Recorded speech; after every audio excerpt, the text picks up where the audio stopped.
Good afternoon, everyone. We are super excited to convene the very first meeting of the Independent Oversight Committee for the Transportation Sales Surtax. Today's meeting is going to be primarily organizational, but it's an opportunity for all of us to start to get to know each other as we'll be working together. So to kick us off, a quick introduction to the Metropolitan Planning Organization. I'm Beth Alden. I'm the Executive Director of the Hillsborough Metropolitan Planning Organization for Transportation. And we are here to be your administrative support. And we are prepared to answer, at least attempt to answer any and all questions that you may have. Large or small, we will do our best to help you move forward as you look at the best use of our sales tax dollars and work with our local governments on that. What is the MPO? We are a creature of federal law. The federal government likes to make sure that our gas tax dollars get spent on major projects that are supported at the local level. And so there is a requirement that local governments come together and agree on long-range plans for major investments in transportation. And so that is our primary focus as an organization. In support of that, we do convene a number of advisory committees, and so we have that kind of infrastructure in place to have regular public meetings. We have a Citizens Advisory Committee that Mr. Fernandez serves on. We have a Technical Advisory Committee. We have a meeting calendar that's up on our website for your use. And we provide social media in support of these public meetings. So anyway, we are here basically at your disposal and to help you. So a couple of logistical points. If you didn't sign in when you walked in, please sign in on your way out so that we have a record of your being here. This meeting is being conducted in compliance with the Government in the Sunshine Law, which your attorney will go over with you briefly a little later in the agenda. Emergency exits, I don't expect there to be an emergency, but if there is one, head back out to the elevator lobby to the far side of it and turn left. Restrooms, far side of the elevator lobby, turn right. And just in closing, we are part of an organization, Plan Hillsborough, which supports the Planning Commission as well as the Hillsborough River Interlocal Board, so kind of all things long-range planning and community-focused. And we have values of transparency and stewardship and innovation. And please feel free to call on me at any time. And our staff person who we've designated to be your point of contact is Dr. Johnny Wong. So he'll be sitting with you during your meetings. He will be your primary point of contact. And I think our next item on our agenda is round robin introductions. So I will invite Johnny to introduce himself to you, and then you can go around and introduce yourselves to each other. And thank you again so much for participating in this group.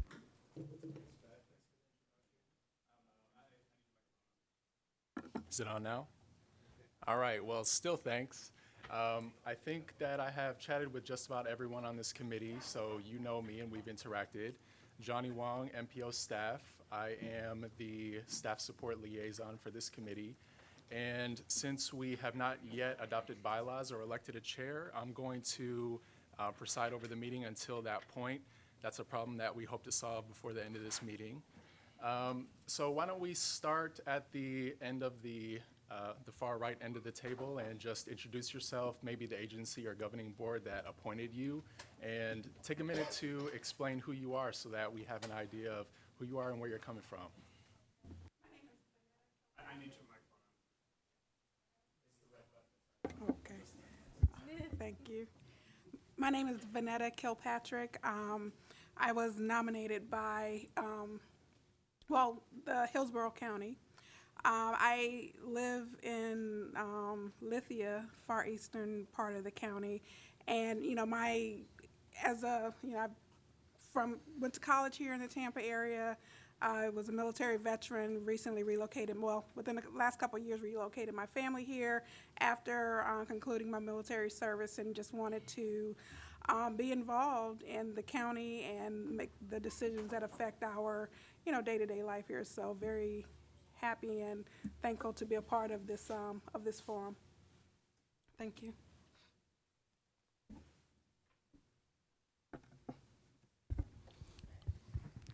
My name is Dan Aprilli. I'm here representing Temple Terrace.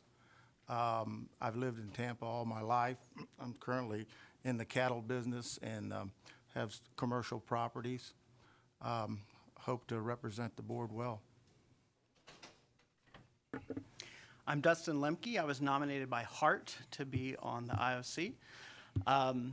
I work at Hillsborough Community College, and actually for 8 years, I didn't own a car in Tampa, and I went everywhere using Hart. So about a year ago, because of a job change, I did have to get a small Honda Civic, so I still try and take the bus a couple of days a week, though.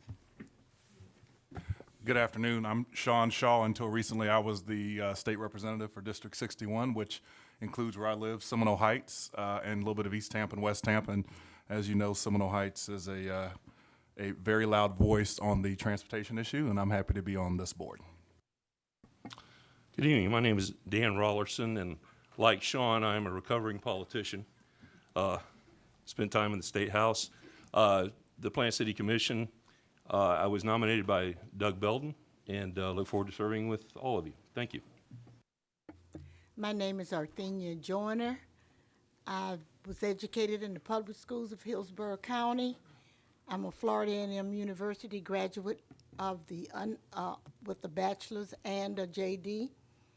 And I recently termed out of the Florida legislature, having served 16 years, 6 in the House and 10 in the Senate.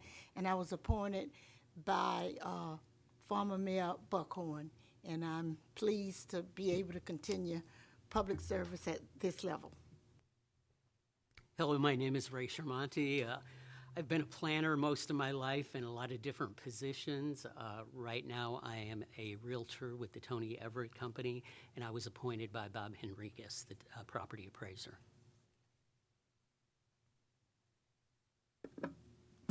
Good afternoon. I'm Rick Fernandez, Tampa native, appointee of the Tampa City Council. The why I'm here part is probably because over the course of the last 5 years, I've dedicated a lot of my time to issues having to do with transportation, in particular fighting the Tampa Bay Express project and the expansion of the interstate through the urban core. And for better or worse, I think it's fair to say the City Council just got to know me from the podium for 5 years. So they knew who I was and where I was coming from. I think our being here now over the course next year or two is probably going to be among the most important time that we spend, because quite frankly, I think this project that we're engaging upon is going to get up and running over these next 2 years, and we're going to set the tone for it. So I'm really looking forward to working with all of you. I've researched some of you since we haven't been able to talk, and I really do look forward to getting to know all of you better. By education, training, I'm a lawyer, been one for 40 years, can't wash that off. Practiced law for a little over 20 years as a trial lawyer. Now I do executive search, attorney recruiting, and career coaching. And as Beth mentioned, I serve on the CAC, very, very happy to be doing that. So look forward to our time together over the next couple of years. Good afternoon. I'm Manny Menendez, and I'm an appointee by the clerk of the court. So I'm the attorney who's a member of the Florida Bar according to the bylaws or the charter, I guess. I am an attorney. I served for a little over 30 years as a judge. I retired in 2014 as the chief judge of the circuit here. I have a BA and a JD from the University of Florida, and I look across the way here, I see a fellow who's got a nice cup with a big gator on it, so I appreciate that.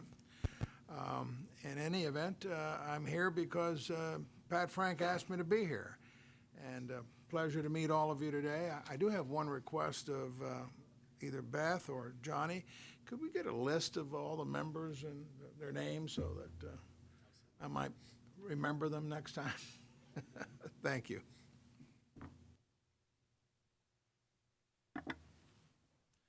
Good afternoon. My name's Chip Fletcher, and I'm here nominated by the Hillsborough County Commission. By way of by way of my background, I went to Florida Tech and earned a degree in engineering and worked as an engineer for a while, and then went on to practice law and served for a short period of time on the Tampa City Council, then as the Tampa City Attorney, and then most recently as Hillsborough County Attorney. Leaving Hillsborough County about a year and a half ago. So I'm happy to be here, happy to roll up my sleeves and do what we need to do to support the initiative by the voters of Hillsborough County to provide better transportation for Hillsborough County, and look forward to working with everybody on the committee and with the agency staff as well. Thank you. Good evening. My name is Bob Hunter. I was appointed, I guess, as one of the 2 experts by the Hillsborough County Board of County Commissioners. They didn't say what in, so I'll leave that up to you. I have a bachelor's and master's of architecture from Texas A&M University, and I've been the director of planning in San Antonio, Texas, Reno, Nevada, Kansas City, Missouri. And more recently, I was the executive director of the Hillsborough County County Planning Commission for 26 years, and then after retiring, I provided expert witness testimony concerning public and private organizations, transportation planning, and land use planning within the region. Thank you. Hello, my name is Audrey Sullivan Moore. I'm a native Floridian and also educated in the public school system, which I truly believe in. I'm a graduate of the University of South Florida. I requested and put in an application, so I was appointed by the county commission, and I'm here to serve as a parent, school district employee, and just a social activist for the community, and I want to serve this board in all those capacities, and I thank you for the opportunity. Good afternoon. My name is Jay Hollenkamp. I live in downtown Plant City, live and work there. I'm a small business owner alongside my brother. Am a former corporate bankruptcy lawyer, attended the University of Florida, got a degree in finance and in law. The last 3 years or so, a passion project of mine has been revitalizing historic downtown areas, much like we have in Plant City. So as a result of that, I was appointed by Mayor Rick Lott. Right, I think that's everyone. Thank you all for your, I think that's everyone. Thank you for your introductions. And at this time, I'd like to introduce Sam Hamilton from the Hillsborough County Attorney's Office, who will brief you on your duties as IOC members. Thanks, Dr. Wong. Hi, Sam Hamilton. Welcome, everybody. I'm going to very briefly go over your responsibilities and duties under the charter amendment, and feel free, obviously, if you have any questions now or after the meeting, you can certainly contact our office and be happy to assist in any way, shape, or form that we can.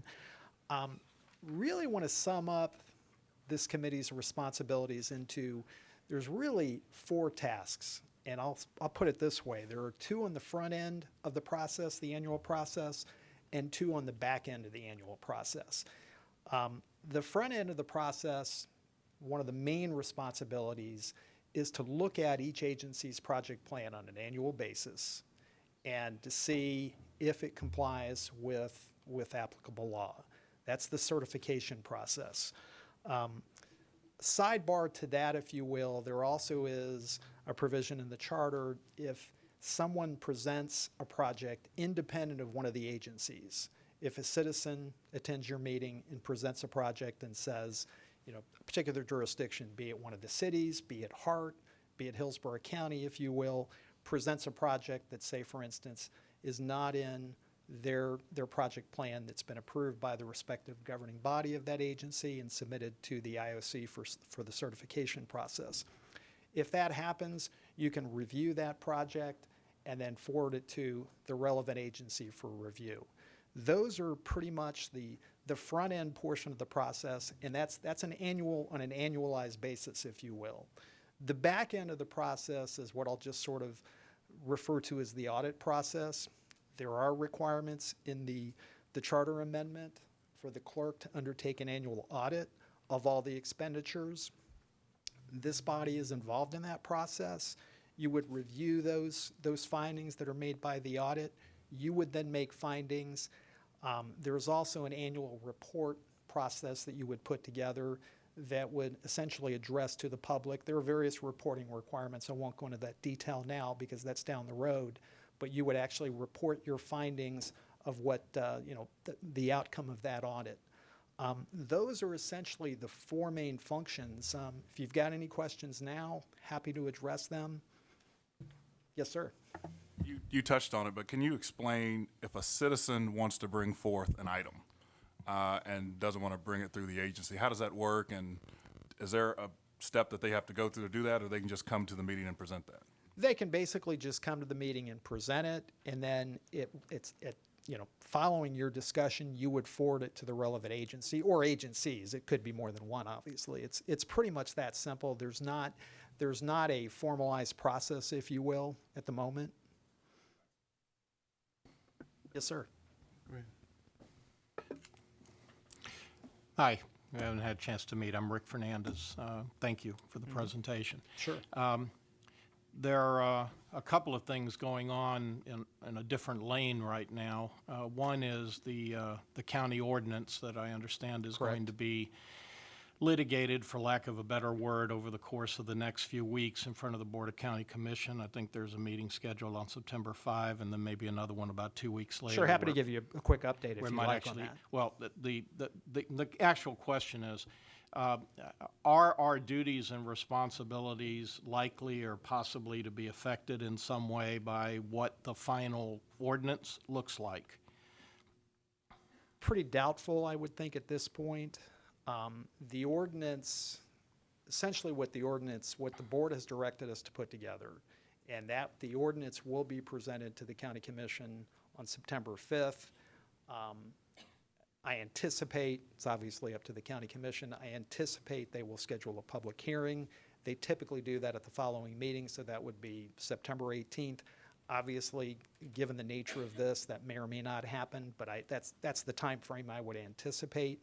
I don't think it's going to impact your responsibilities at this juncture, because essentially what the ordinance does, with a few exceptions where there are some discrete legal concerns, the ordinance, the direction from the county commission was to reinstall, if you will, for want of a better term, the use, allocation, and distribution provisions that the trial court found to be problematic because of the process in which they were adopted. The key issue being, under statute, the court found that the county commission had to make those decisions as opposed to the particular mechanism that was used for that process. And that's largely what the ordinance does. And I'm happy to share, we can provide copies of that ordinance. It actually, an earlier draft, which is really not that different than what's going to be submitted, but certainly we could provide updates. But a draft of that ordinance has been on the county's website for roughly 10 days, I think a week ago Thursday, give or take. But that's really what the import of that ordinance is. Of course. Yes, sir, Mr. Hamilton.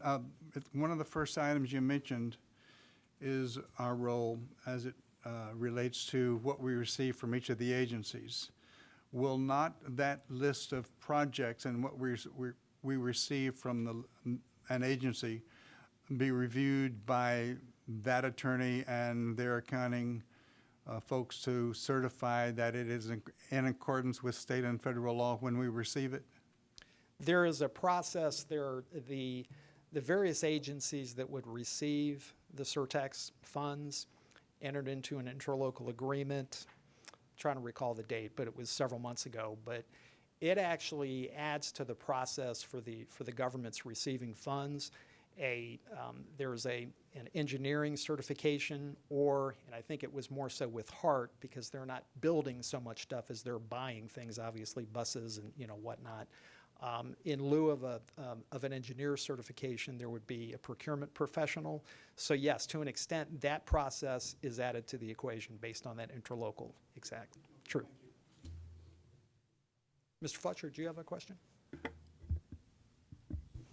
Just to follow up on the earlier question about our powers and duties, would you brief us a little bit on the litigation and how that's likely to affect this? I think you covered the trial court opinion. I think there's still some appellate activity going on as well. Right, and just, I think everybody is aware, generally speaking, the trial court, there were actually 2 trial court judgments, but I'm really going to refer to the bond validation. The county, when the litigation ensued, the county commission, we made a recommendation because of the expedited nature of bond validation proceedings to file a bond validation. And essentially what that is, it's a statutory process where a local government can go to court and say it wants to issue some type of debt instrument backed by a particular revenue stream. In this case, obviously, it's the surtax revenue. And the way that process works by state law, it's expedited. If there's an appeal from the trial court, most regular litigation goes to the appellate court. In this area, it would be the Second District Court of Appeal. Bond validations skip that intermediate process. They go directly to the Florida Supreme Court. Every nature of the process is expedited. That's the reason we took that route. There have been appeals filed. I think everybody knows that. So the matter will be scheduled for consideration by the Florida Supreme Court. We're hopeful that will occur by the end of the calendar year. Not sure that's going to happen given to the nature of the upcoming holidays and all that sort of thing, and the briefing schedules and whatnot. Can't really speak to what the outcome of that could be because there are many alternatives. I mean, it could be complete approval of what the trial court did. It could reinstate all the provisions. The final judgment of the Supreme Court could reinstate all of the provisions that were stricken by the trial court. Obviously, the one area that is also a potential, it can invalidate the charter amendment. But we just don't know. We feel very comfortable with the arguments we have, obviously. But we're just going to, that's the unknown. But the outcome of that, certainly, I mean, we will advise the county commission with the upcoming ordinance that depending upon what happens with the Supreme Court action, that could impact the ordinance, that could impact the charter amendment. It's sort of a stay tuned, if you will. Yes, sir. Mr. Hamilton, thank you for your presentation. Sure. Just a couple of questions. It appears that right now, based on what we think we know, we're going to be reviewing plans Correct. that agencies will present to make sure they're in Correct. compliance. We'll also review the audit at year end to ensure that based on those testing and audit techniques that the funds have gone where they're supposed to. From a monitoring standpoint in this committee's mechanical operation, what kind of, how often would we meet? How often would we need to monitor? What, based on what we can envision and what we think is going to happen, and I know there's no guarantees, but just Right. an opinion as to what beyond those 2 things, what is our frequency of meetings going to be? What kind of things are we going to look at what kind of time? Kind of looking at building a timeline of what we're going to be expected to do. I mean, I would answer it this way. Part of it, obviously, is the desire of this body. I mean, at any point during the year, the projects that citizens or groups submit, if you will, that could happen at any point in time. It's certainly whatever this committee would like to do as far as frequency of meetings. There's nothing that precludes that. There's nothing that speaks to the timing of these types of things, if you will. That being said, certainly what the charter does speak to, and most of it was not, most of this particular provision dealing with the so-called agency project plans, most of it was not impacted by the trial court judgment. That process calls for the agencies to submit plans that are approved by their respective governing bodies by September 30 of each year. that's when the IOC steps in to review those project plans. So obviously, the process is going to be heavier on the front end, if you will, before the following calendar year. And then the audit is an annualized audit, if you will. So the back end, that's sort of why I kind of couched the presentation in terms of the front end and the back end. So you're absolutely right, if I read where you're going, that it's more of the front end and the back end. But by no means does that suggest that you can't have more frequent meetings and, you know, request updates and things of that nature. One more, just to follow up. What's the timing requirement on the audit, the annual audit? When you say, Well, what's for the what prior- is there a due date of the report to be issued? I don't think there is. I will go back and double check, but I don't recall that there's a specific due date, but I'll go back and double check. And what time frame is covered during the audit? The prior calendar year. It'll be calendar year Yes. based. Okay, thank you. Yes. Yes, Judge? Thank you again for your presentation. I have one quick question on the items we were provided, where it's got the presentation by the county attorney's office is attachment, circuit court final judgment. I couldn't find that in the materials. Will we be given a copy of that? Yeah, we can certainly provide it. Yeah, we can definitely provide And in that. connection with that, I heard you, maybe I misheard you, but did you say there were two separate cases, one the bond validation case and then one dealing with the charter amendment? That's correct. There was an initial lawsuit filed by Commissioner White, followed by the bond validation. So there were actually two cases. But those are both covered in That that is one correct. final judgment, is That that is correct? Okay. Wanted to clear that. Thank you. Are there any other I- questions? I have one. On the projects that you talked about that could be submitted not from the agencies but from other people, I mean, what is the definition of how complete does that submittal have to be? How would we deal? Because I can think of all kinds of things that could Sure. happen. It's, you know, the charter language is very, very minimal in that respect. So it's not, you know, I hear what you're saying. I mean, what you could do, obviously you don't need to do it today, but, you know, I could certainly envision a circumstance where you put together, this committee puts together some sort of policy to, you know, call for, you know, minimal requirements, if you will. But there's a lot of flexibility there because the charter, it's a very, very modest sentence that the charter speaks to on that, but that's a good point. But the idea would be that this committee would decide what would go forward to the agency? Is that? Largely, yeah. Okay. Yes, sir. Sorry, real quick. Did you say that there would be an independent determination of compliance of a project plan before it would come to us? There's essentially there's a certification that's done by each agency. There's an interlocal agreement that was signed by the county, the three cities, and Hart in the MPO back, I believe it was actually finalized in March. And it speaks to the submission of project plan process. And it calls for each agency either to have their project plan certified by an engineer or a procurement professional, the latter being more applicable to Hart. That's what I was referring to. But that certainly in no way, shape, or form usurps what this body does with its review and certification process. But it would be similar in the goal. Sure, that's true, yeah. I have one follow-up, I'm sorry. If a project is submitted by a citizen and we approve it and it goes to the agency for consideration, can that agency choose to not go forward with that project after we have sent it favorably to them for consideration? Yeah, I mean, the charter doesn't mandate that the relevant agency has to accept that process, that project. It just provides for this committee the ability to pass it over. So it's not, yeah, if this committee were to favorably approve it, it really is just to submit it to that agency. That's correct. In response to the question about the audit process, I wanted to invite a representative from the clerk's office to speak briefly about that, if that's all right with you. Do you want to say just a word or two about the audit process? Timing, I'm sorry.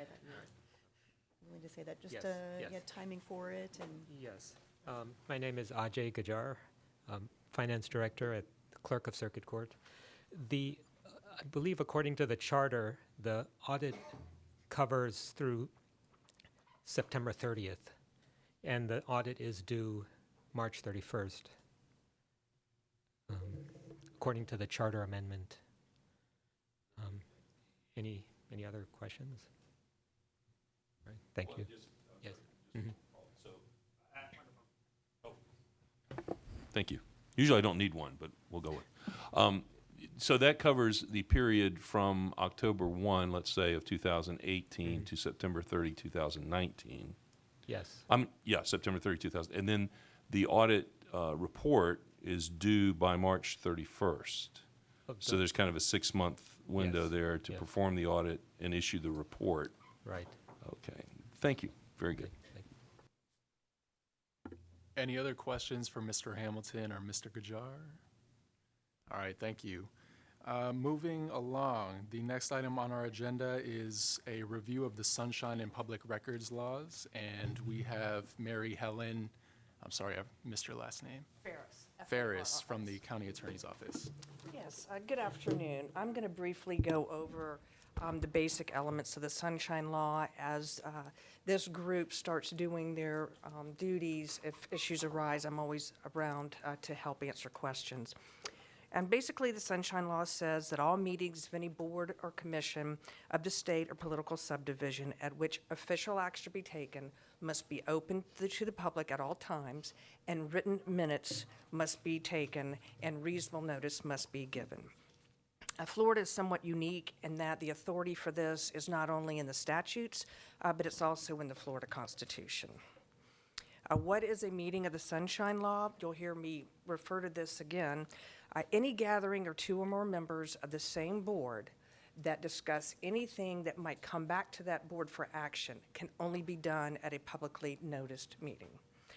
So it would apply equally to subcommittees if this group wants to create subcommittees, and it applies whether or not you have a quorum. The basic scope of the Sunshine Law is that it's open to the public, reasonable notice must be given, and minutes must be taken. And again, as I go through this, let me know if you have any questions. What else is subject to the Sunshine Law? The big issue in the last several years is the explosion of social media. It used to be limited in the way we could talk to each other. Now with Facebook and Twitter and LinkedIn and all of those, you have to be very careful that there's no discussion. So for instance, if one member of this committee puts something on Facebook about a project or something that's the business of this committee, and another member replies or comments, you could have a problem there. So just be very careful. With emails, my recommendation is the best practice is for the staff person to email the committee and blind copy themselves. I've seen some people say do not hit reply all. I've seen that get tripped up sometimes, so that's the better way to do it. So if you want information or if you want something, go through the staff, whether the county attorney's office or the MPO staff, and let them do the communications for you. What about members of different boards? There's no prohibition if a county commissioner wanted to talk to a city council person, but they need to be aware because sometimes they might serve together on the MPO or the Aviation Authority, and of course, what might reasonably come back to those agencies differs from agency to agency. What about social events? There's nothing wrong with two members of a Sunshine Committee just having a conversation, as long as they don't talk about something that might come back to the group for discussion. Your focus here is fairly narrow as compared to the Board of County Commissioners, where you never know what's going to come up before them. So just you cannot speak to each other about the transportation projects that are before you or the process or anything that this commission or committee might take action on. The notice, it has to be reasonable. People hate it when the lawyer says reasonable because it depends. My extreme example that I've used obviously now for a long time, I was pulling into the building on September 11th. The county attorney at the time called me into her office and said, the board needs to meet in 15 minutes, can we do that? And I said, that's reasonable under the circumstances, because they were deciding, I think the clerk and the sheriff also attended, deciding whether or not to close the building. That is an extreme example. Rule of thumb is 24 hours. You've got very capable staff here that is going to provide those notices. So, you know, if they have any questions about a notice, they can let me know. You don't have to have an agenda in the notice. It's the time, the place, the subject matter. There was a bill that went through a couple sessions ago that would limit a sunshine board to only discuss things on the agenda. That did not pass. Because I can tell you over the years, I've seen people come to public comment at the board meetings. They might bring up an issue that the board wants to act on. So if something comes up that's not on the agenda, you still can take action on it. You just got to be careful and be reasonable when you do that. The public's right to participate was new in, I think, 2013. You have to have a time for public comment. You can set up reasonable rules like the boards does with the rules of order, a time limit, and things of that nature. That is it. The open to the public piece, I would assume you're going to probably use this room or some room in the county center, but that would prohibit you from having a sunshine meeting in a private club or some other place that the public is not allowed to attend. That's pretty much it in a nutshell. I don't really have a lot of time to do a lot about public records.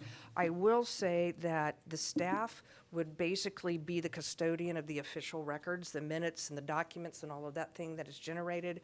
A question that I get quite often, if you just make personal notes to yourself and you don't share them with anybody, they're probably not a public record. But if we get public records requests, I can assure you I'll probably be involved at some point, and we can go through those issues as they come up. Yeah. In the event of an incidental violation, is there a self-reporting mechanism? How would you like us to deal with that? Would rather not happen to begin with. There is a process, it's not often that I see it, called a cure meeting. Typically with an unintentional, because basically if there's a violation of the sunshine law, the action the committee took is void. So there's a process for a cure committee, a meeting. I won't go into all the details, but you basically put everything back on the record to make sure that, and the minutes will reflect that, what the problem was, and you kind of, it's a redo, so to speak. All right, thank you very much. Oh. Just glancing at the proposed policy of this organization, do you expect us, or maybe Beth might, do you expect us to have public hearings? Are all of our meetings public meetings, but difference of public hearings? Could you help me understand the difference? So all of your meetings will be public meetings held in compliance with the government and the Sunshine Law. There is, I believe, a requirement for an annual public hearing. An annual public hearing? I believe that that's true. On the audit? Yes. Okay. So when we come to the end of the year. Thank you.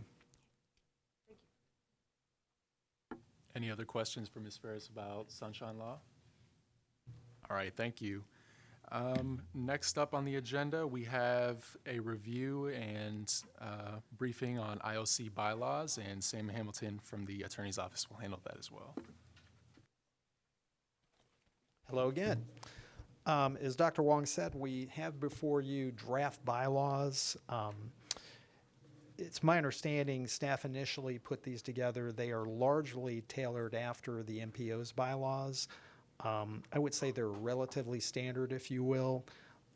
They have been revised to address this particular committee, some of the charter requirements, if you will. Also, two other areas I just wanted to address. One of the members did request certain changes, which we do have a revised draft that we can certainly share with you. There were a number of edits to the document that they're substantive, they're not huge issues, they're process issues. We have absolutely no issue with any of them, no concerns whatsoever. They actually make for a better document, if you will. In addition, there was one other change, and this ties into the ordinance process that I referenced earlier.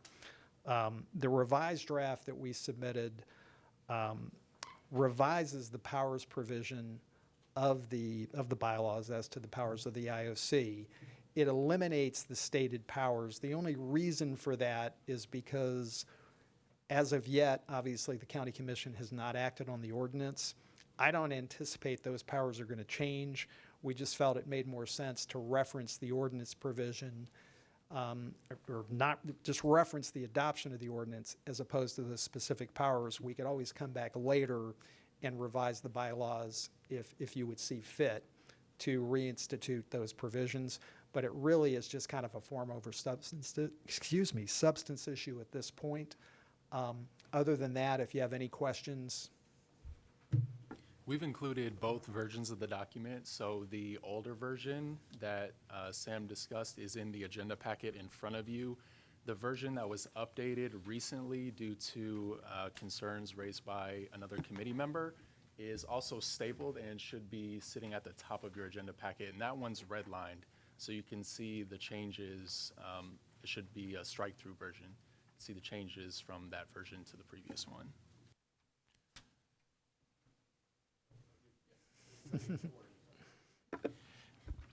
I'm sorry, on that point, since we don't get a chance to talk to each other, and frankly, I didn't see the old version of the bylaws. I wonder, would the member of the committee that expressed some concerns mind telling us what the concerns were and what the changes were that were made?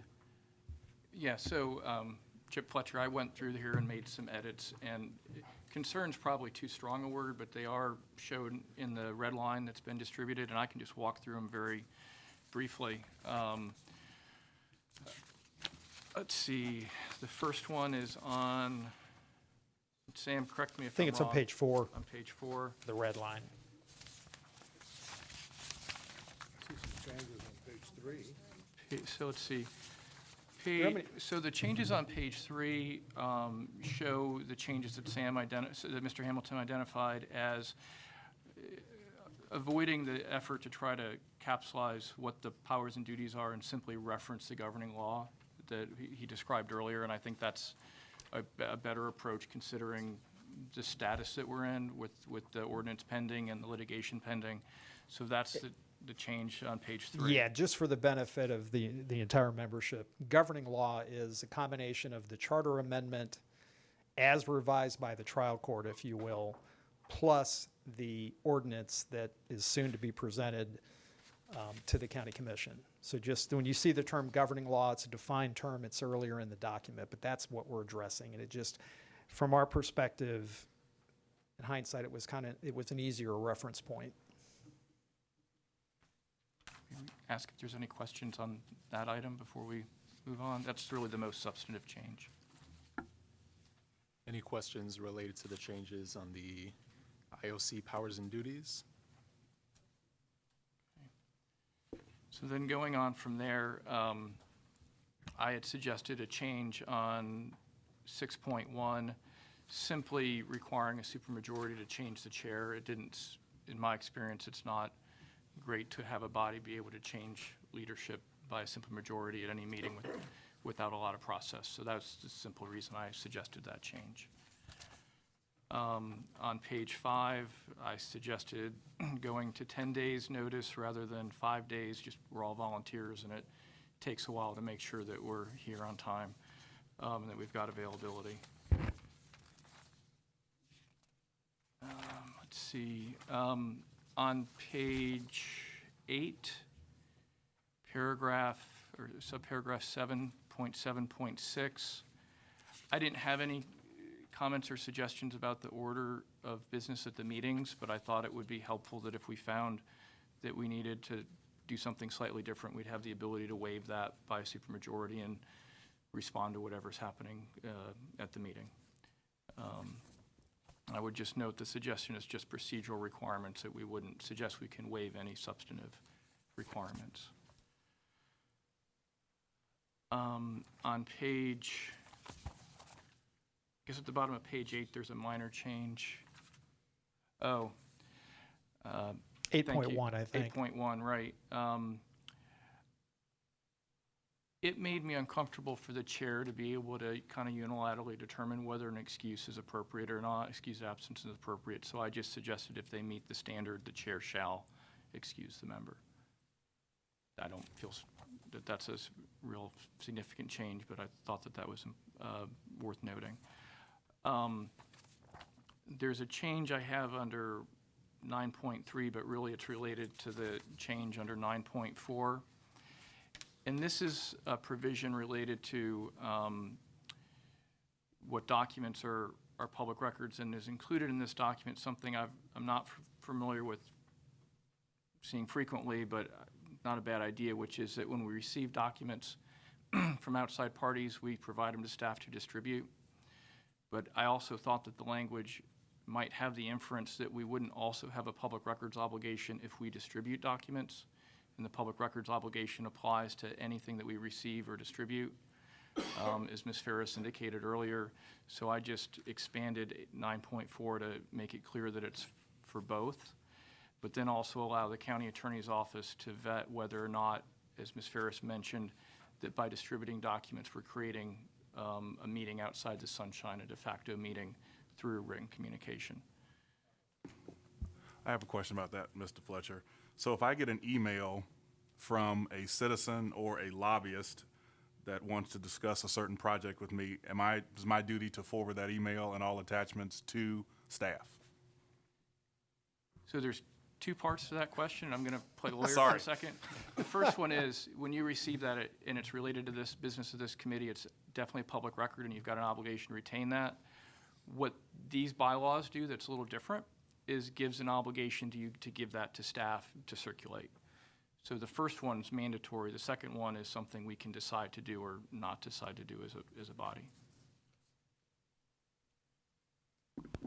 If we do get some materials and we do in fact forward it to staff, are we still required to maintain that copy that I've forwarded to staff, or can I get rid of it? So I would defer to Ms. Ferris. I have an opinion on that, but I think she's our counsel of record that would answer that question. Yeah, I think staff is going to maintain the public record. Good, Thank you. thank you.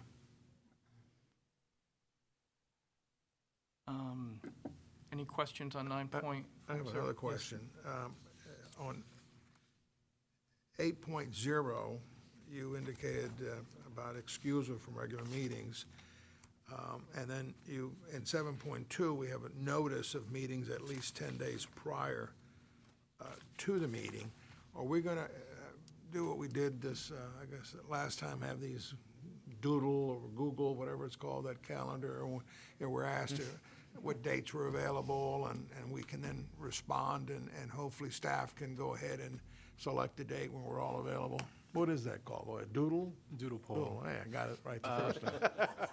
I think that's really up to the preference of the committee. It just seemed like kind of the simplest tool that we had available at our disposal at the time. It was but, great, it was great, thank you. If the committee has a different preference, I'd be happy to oblige. So what our other committees do is to establish their meeting calendar in advance of the coming calendar year. So that's what we would suggest doing at your last meeting for 2019, approving a meeting calendar for 2020. I'm so sorry, Sam.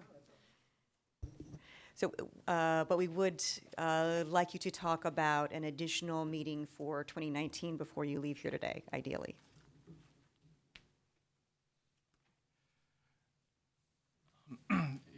Excuse me, the final change I suggested was just on 10.3 staff, that we include the county attorney's office. I think that is all the red line for the document. Thank you for doing that. All right, does anyone have any additional questions on what I've noted is 7.2, 7.7.6, 8.1, 9.4, and 10.3? Any questions on any of those? I would so move for adoption. Do we have a second? All right, so there's a motion to approve the bylaws, Mr. Hunter, and seconded by Ms. Joyner. Could I ask a question? The motion is to approve the bylaws as updated and explained by Mr. Fletcher? Yes. Okay. All right, so the motion is to approve the bylaws as summarized and updated by Mr. Fletcher. Motion by Mr. Hunter, seconded by Ms. Joyner. Any discussion? All right, all those in favor say aye. Aye. All those opposed say nay. All right, it's approved.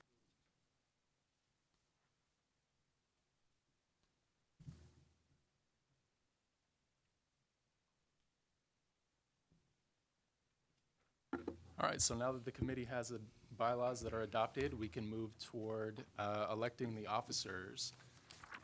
And so the way that this is typically arranged is we will call for nominations for both a chair and a vice chair. Let's start with chair, and then after the vote, move on to vice chair unless anyone has any objections. Can I make a Questions? nomination? I'd like, Do we have any questions first? Questions from anyone? Okay, so let's open it up to nominations. I'd like to nominate Chip Fletcher since he did such a good job on the bylaws. I haven't asked him yet if he'd be interested in serving as chair. It's okay, I was gonna nominate him anyway, so whether you asked him or not. Withdraw my nomination. I would second the nomination. Before we vote on that, do we have any other nominations for chair? Rick, Mr. Fernandez. I'll nominate Sean.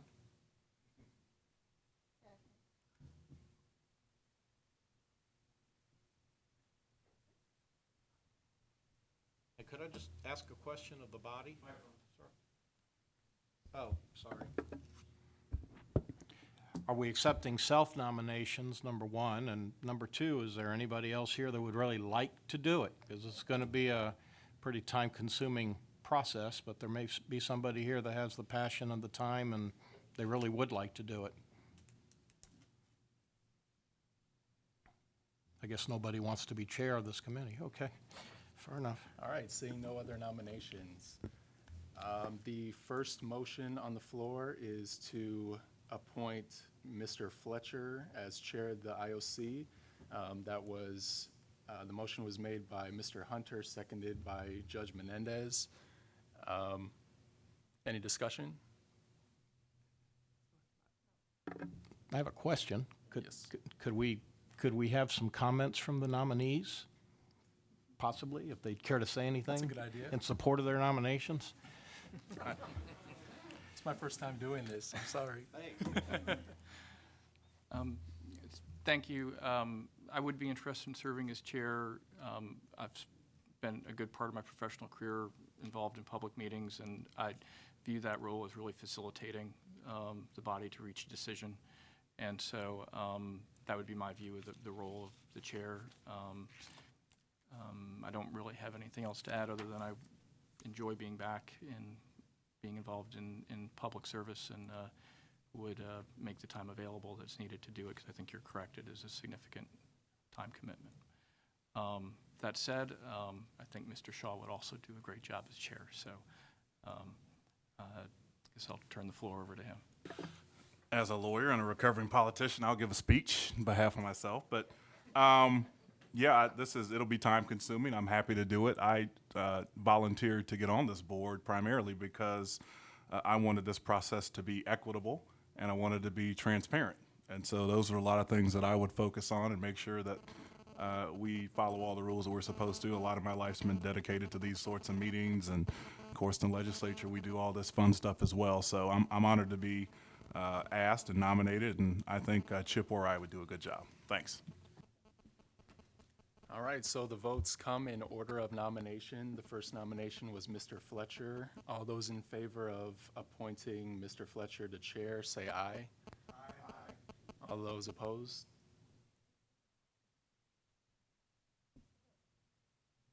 Is that correct? We're voting for me. Are we opposed? There are only two nominees. May I make a suggestion? Why don't we Mr. raise Jones? our hand Can we instead? just raise our hands? All right, Sure. that sounds much better. Okay, so the first nominee is Mr. Fletcher. All those who would like to appoint him as chair, please raise your hand. All right, so I'm counting 5. All right, the second nominee is for Mr. Shaw as chair. All those in favor of Mr. Shaw, please raise your hand. All right, Mr. Shaw has it.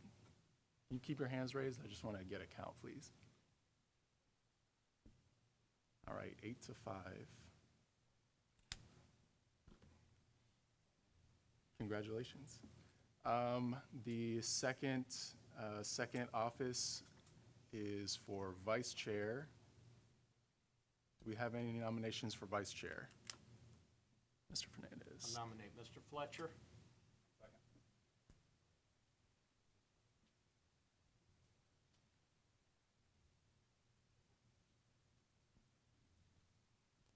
Any other nominees? Any discussion? All right, so the motion is to appoint Mr. Fletcher as vice chair. All those in favor, please raise your hand. All right. Unanimous. All right, so now I can turn over the authority to run the meeting to Mr. Fletcher, our chair. Oh, Mr. Shaw. I'm Wow, so sorry. we had a contentious election. I need to make sure I get. Gosh, man. Thank you. I appreciate it, and thank you, Mr. Vice Chair. I guess now we're going to move on to the 7th item on the agenda: process for IOC review of agency project plans by MPO staff.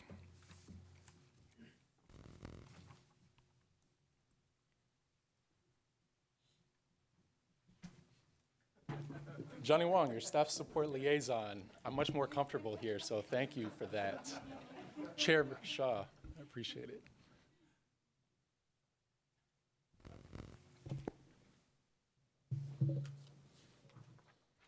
All right, so as Mr. Hamilton already expressed to you, the current charter language defines project plans, and the definition of those project plans is shown on the top of this slide.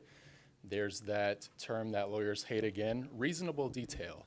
According to the charter language, the project plans are plans setting forth the projects, including reasonable detail for each, on which such agency will expend their distribution of the surtax proceeds for the following calendar year in accordance with the uses mandated by sections 11.07 and 11.08. Projects in the plan must accord with the uses identified in those sections, and those sections include such topics as maintenance and vulnerability reduction, congestion reduction, safety improvements, network improvements, and under section 1108, which is the transit restricted portion of the surtax, enhancing bus service and expanding public transit options. That term, reasonable detail, is once again not defined in the charter language. But we're suggesting to you all that the plans submitted by each of the agencies include, at minimum, a project description, a location of the project, the north, south, or east-west boundaries of the project, a cost estimate with project funds budgeted at least through the end of the upcoming calendar year. We're also suggesting that the level of detail found in the existing capital improvements programs might suffice for these descriptions of the project plans. The City of Tampa was so gracious to provide us with a template that they have used to produce their project plans for calendar year 2020. We have printed out that Excel spreadsheet, and it should be on the table in front of you. They have also graciously volunteered to assist and Mr. work Chair, with could I ask a other- question? You sure can. Go ahead. Yes. I'm sorry, Johnny, just Yes. to interrupt. This might be a bit nitpicky, but as I'm looking at the description of the program, it says for the calendar year. But we just heard that the audit was going to be for the fiscal year, which is October 1 through September 30. Could somebody help me reconcile those two timelines? Sure. Sam Hamilton, County Attorney's Office. Yeah, that, to be perfectly honest with you, that's why I had to kind of think for a moment, because that's really a function of the language in the charter. It does create that distinction in two separate windows. It can be done. It creates a little bit more work on the budget side on the front end because, as I think everybody knows, the fiscal years for the agencies that will receive these funds, the surtax monies, are not calendar year fiscal years. They're based on an October 1st, September 30 fiscal year. But the plan year, if you will, is a calendar year. And that's something that's mandated in the charter. That was not impacted by the trial court, but there is that distinction. And yet the audit is tied to a fiscal year. Mr. Chair? Yes. Follow-up. So just thinking through cash flow, when as I understand it, or I think I understand it, the monies coming out will be monthly from the state to the county clerk, then to the agencies. Is that correct? True, but I'm going to be dangerous and put a budget hat on for a minute instead of doing what I should do is being an attorney. From a budget perspective, a prime for example is the county's budget as the three cities as Hart is based on October 1st is when the budget starts. A sizable component of the revenue stream that's anticipated in that budget is property tax revenues.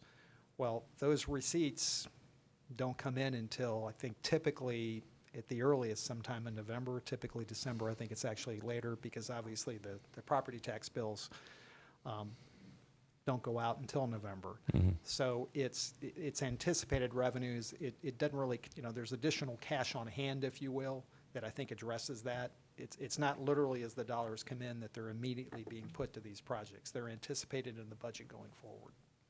Mr. Chair, follow-up. Sure, Mr. Rollerson, I'm recognizing you for a series of questions. Well, I'm sorry. No, go ahead. I don't want to dominate the time. I just have one more question. This is a sales tax oversight committee, and sales taxes are collected and remitted on a monthly basis.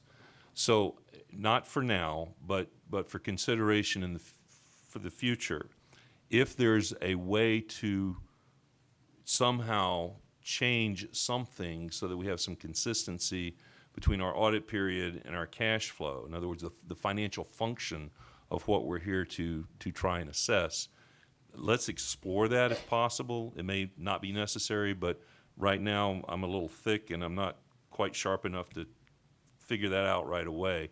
But I have some concerns about the sales tax part of this in which we're doing a monthly collection and remittance as opposed to the property tax function. So that I just want to bring that up and just kind of make sure we don't run into some hiccups down the road. Yeah, Thank you. absolutely a fair point. Any more questions on that point? Okay. All right, thanks. The City of Tampa also offered to review the document on an ongoing basis if the committee approves or prefers this type of template. If you find it detailed enough to base your decisions on for your task of certifying compliance, they would be happy to update it or make changes on an ongoing basis if necessary. As we all know, project plans must first be approved by the agency's governing body, and then it will be delivered to the IOC no later than September 30th of each year. And because we are your staff support, the MPO will be receiving the plans from the agencies, Hart and the 4 local governments, and we will deliver them to all of you committee members. Project plans will also be shared with the public for review. We're going to post them on both the IOC and MPO website. That address is shown on the first bullet point on this slide. It's independentoversight.org. We will add these projects into the MPO's 5-year transportation improvement program. We update that and present it to our board each year in June. And in that TIP, as we call it, we can review the projects and assess how they might move the needle on some of the performance metrics that our board has created for transportation performance across the county. I have a question, if you will. What's the process by which a citizen can get something before this committee? I don't think that we have established that yet. We have an item later on the agenda. Okay. We have some ideas that we'd like to explore with you, and, again, that's kind of like up to the committee to Okay. decide what that process will be. Great, thank you. Mr. Fernandez, you're recognized. Johnny, the project plan will be posted on MPO website. Now, I assume that's after it has come to us, and we've already done our due diligence and made our recommendation and send it back with a stamp of approval, a stamp of certification. We're not approving. It's a certification. So that'd be after we've done that, yes? No. No. As we receive the project, our plan is to send them all to you through email, and then for the public to view what's in those project plans, post them on our website just as an informational favor, so to speak. Remember that they're already going to be approved by each agency, so they will be made available to the public already. We're just doing this as a courtesy so that they're all kind of located in one central location. So it's integrated into the MPO's tip before we've done anything? Oh, no, that will be at a later time. This is just discussing how they'll okay. be conveyed to the public. Okay. So yes, as a matter of public information, we will be reviewing these plans as part of our TIP process. Some of the performance targets that our board has established are related to auto, bicycle, and ped crashes, travel time reliability, the condition of infrastructure and other assets like pavement, bridges, transit assets, and some others that Rich will cover in an item toward the end of today's agenda. And finally, we can also make these projects available to the public by mapping them onto an existing tool that we use as part of our transportation improvement program. I realize that this slide is a little washed out, so it's kind of difficult to see, but we've created this page as an information source for all things IOC related. We've been working with the staff liaisons from the 4 local governments and HART to populate it and keep it up to date. We've been giving status updates on the litigation, on the project plans that are in draft form currently. On the middle column of this page, we have populated the page with some general information about the surtax and IOC. To Judge Menendez's earlier point, we have listed all of the IOC committee members on that link. They're appointing boards. We've also made some other information available just as background info on the IOC. On the column to the left, we've created individual subpages for each of the 4 local governments and HART to provide updates on their project plan development process. Once they are approved by the respective governing bodies, we'll post them on these pages. And on the right-hand side of this page is where some resources can be found, like that project assessment. Future reports will go there. We'll also link each project in the plan to a mapping tool shown here on the right side of the screen. And we will catalog the financial audits on that page as well once those are completed and reviewed and approved by the committee. Finally, one other way that these project plans will be integrated into transportation planning more broadly is by considering their impact in a biannual report that the MPO produces each year. We produce something called the State of the System. So it tracks what the baseline level of performance is for certain transportation metrics, and we try to project what the impact of those projects will be in certain areas that we discuss, like crashes, travel time reliability, asset condition, things like that. Mr. Chair, Senator Jordan, you're recognized. thank you. With respect to the public being able to make, to present a proposal, when is it that you envision that the process that we have to come up with will be done? Because with the constitutional revision, the public was fully aware when they could submit a proposal, and there was a process in place. Some member had to pick it up and bring it before the group, and if it met a certain threshold, then we would vote on it as a group as to whether or not we wanted to have it as one of the initiatives. And it was not on the back end, it was out front. So when is it that you envision that we will come up with a process so that the public will be fully aware of the time within which they must act in order to present their proposals? Again, because of all of the issues surrounding this committee's beginnings, I think that the timeline for that kind of action was compressed. So we're at a little bit of disadvantage. I think it's the pleasure of this committee to kind of guide MPO staff and your staff support to tell us what kind of process you would like for that. We just discussed perhaps creating some minimal requirements for citizen-initiated projects. Certainly, that's not something that we have thought through behind the scenes, but if the committee has suggestions, I'd be happy to take them anytime. You have a follow-up? Well, I really would like to see the committee, perhaps the chair can appoint a committee within this group to come up with some recommendations so that the public will be fully aware at a time certain.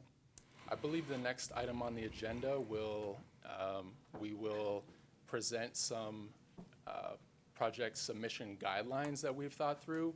It's not comprehensive. Certainly the committee might have ideas for ways that we can improve that process. But again, after I present the process that we've suggested, that time I'd be happy to take feedback. Mr. Chair? Sure, Mr. Fernandez, and then you, Mr. Hollenkamp. Okay. I'm envisioning a situation where we might be sitting here in one of our hearings, and if I recall the bylaws correctly, there's a provision for public comment. And John Smith from Plant City shows up over here, and he's got a great idea for something he wants to do with an intersection somewhere that nobody's ever proposed any place officially. Could it be, I mean, I guess it's left to us and our discretion, but could it be that something as informal as that, a seed planted during a 3-minute public comment, could be picked up by this committee for further action and then sent back to Plant City for consideration? Could it be just that simple? Is there any reason why it couldn't be just that simple? I see a head nodding, but I'm not sure what that means. Yeah, as Sam Hamilton, County Attorney's Office, I think the answer is yes. It's really largely at the discretion of this committee. And, you know, as Dr. Wong said, we could certainly, you know, the committee could direct staff to come up with whatever it wants in terms of what minimum threshold requirements, if you will. There's very little in the charter that speaks to this. But it could certainly be that simple. Mr. Hollenkamp? I do as well. My question regards the same. This is all very confusing to me because it seems to be a little bit in conflict with what I understood with the provision under your hypothetical. If we are presented with a project plan and simultaneous to that, a citizen presents an idea, my reading of our obligations was strictly to review the plan to see if it's compliant with the requirements, while at the same time we could send that public citizen back to the city. But if they've already gone through their process and presumably followed the procedure that they thought was appropriate to get the voice of the public involved in the process, I don't understand why a citizen presenting here, at least under the amendment that I read, would cause us to then send that back. Because assuming it is compliant, I don't really understand where in our obligations we have that authority. Does council have an answer to that? Yeah, I mean, I was just going to read to you the charter provision. It's very, and I can attempt to answer the question, but it's very brief. It just says, review any projects proposed by citizens for inclusion in an agency's project plan and forward them to the appropriate agency for consideration. You know, from a timing perspective, clearly if any particular agency has already crafted its project plan, gone to its respective governing body, its governing body has approved that plan, and has submitted it to this body for its process. And then subsequent to that, a citizen were to suggest a project. To me, it would be something that would more than likely come up in the following plan year cycle, not in the this is not it's not a situation where, for instance, and I'm not suggesting this is where it was headed, but I think it could be problematic if there would be a suggestion where the committee would basically say to the submitting agency, need to punt this back to you, you need to consider including this additional project. To me, it's kind of a go forward, and it may also be where the earlier comment about establishing a process now, so that on a go forward basis, citizens know when the window is to submit projects. Yeah, I agree. Hopefully that answers the question. I agree. Given your answer, citizens need to know some timelines. Vice Chair Fletcher, you're recognized. I was just going to second the comment from Mr. Fernandez that I think we probably should not overcomplicate this. I think we should make it available as a fairly fluid process. When somebody comes here and they've got an issue, we have a process for basically sending it to the local agency to be able to figure out whether it's going to work. I don't know that we need to overcomplicate that process, and even something as simple as a policy and a provision or a form on the website that somebody could fill out and provide, I think might facilitate that. So I think it's important that citizens have the ability to come to us and have that ability to make that referral, but to try to, other than a timeline, to try to put a lot of criteria on that and restriction on it, I'm not sure would be productive. At least that's my view on it. I have a question. So do the I'm sorry. No, you're fine. Okay, I'm sorry. So do the citizens have an avenue direct through these various agencies by which to submit their ideas? Yes, yes. They're always free to contact the staff liaisons from the agency and suggest projects. Okay, I don't see any barriers to that happening. If I think maybe the conversation that I'm hearing at the table is the IOC would like MPO to act as a staff support to triage these ideas possibly, so that if we receive them through maybe like a comment form on the website, we can automatically direct them to the staff liaisons at the governments at heart. Is that kind of summarizing the conversation? I was going to get to that, but did he answer your question? Well, I'm just wondering if citizens coming here, how does that affect, or how is it impacted by the process that these other agencies have? Are we becoming a method for them to usurp the other agencies, or, if they get denied there, that it would give them an opportunity to come here and maybe, get a second bite at the apple, so to speak? I don't really know that that's a question I can answer. I'm not certain. I'm not certain that would be the case. Mr. Hunter, you're recognized. Mr. Chairman, thank you. We could be getting ahead of ourselves, but the agencies that adopt their plans before they come here go through a public process and a public hearing process and a public adoption process and a publishing process before it ever comes out of a local government, before it comes here. So if we consider this, I'd like to suggest, I heard it here, that some thought be given to, instead of sending it back for an immediate consideration, that a local government might consider that evaluating a project and considering it in their next year's process, as opposed to putting a halt to that local government situation at that time. That seems like a fair and open process, and to the local government. If somebody comes here, we're going to be inundated if we send it back for an immediate evaluation.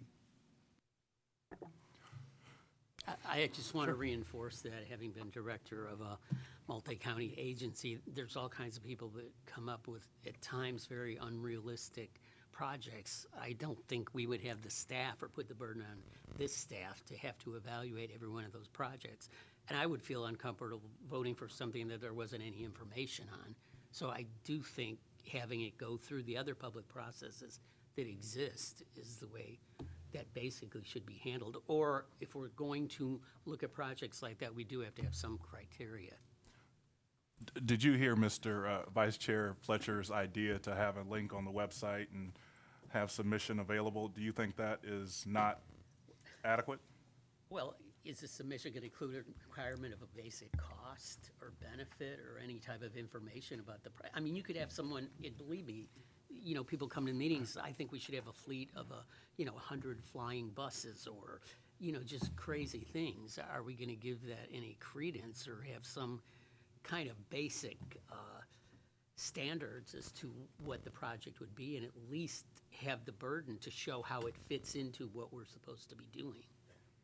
Because they could come up with projects that have really nothing to do with what the sales tax can be spent for. Vice Chair Fletcher. Yeah, so I think we've kind of got two choices. One is, and I'll describe the way when I read the language, the way I thought it, conceptualized it, was that this would be a forum for people to come to, but ultimately the decision whether it goes in a project plan is going to be with the local government. Okay. And so we're not the ones kind of vetting what you're Well, describing. I would be concerned if Yeah. we did become that, Yeah. I guess, because Now- I don't think that's who we are. Yeah, so if we want to be the people vetting those, I would agree with Mr. Shermonti that we absolutely would need some criteria like that and some cost information and some engineering analysis. But that's not the way I read that provision. I read that provision as we're kind of the forum and the conduit to get it to the right people to consider it for inclusion in the project plan. Judge Menendez, you're recognized. Thank you, Mr. Chairman. To follow up on Ms. Sullivan Moore's question, because I had the same question, there's nothing to prohibit then a citizen who had presented to, say, the Hillsborough County Board of County Commissioners a plan for a space station to be put over by the stadium so that we can transport aliens back and forth.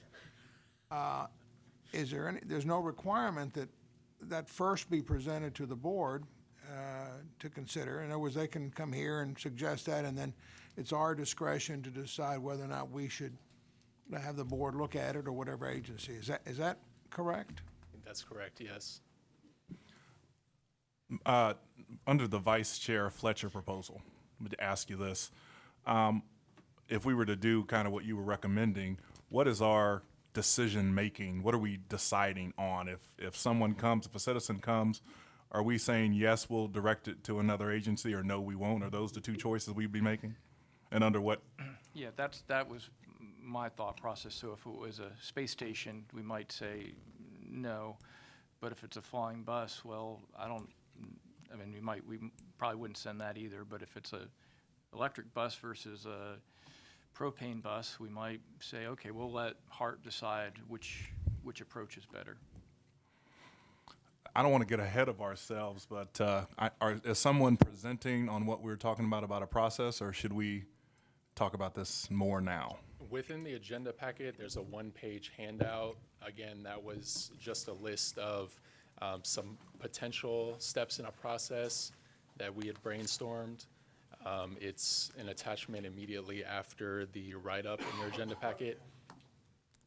So if the committee would like to comment on any of those steps or add some, provide feedback, I'd be happy to take it now. I mean, I would be interested in pursuing the proposal that Vice Chair Fletcher outlined, and I don't know if it's appropriate to have staff maybe flesh that out a little bit more and then come back to us with a proposal that would comport with essentially what he proposed, if the committee is okay with that, or if you'd like to do it another way.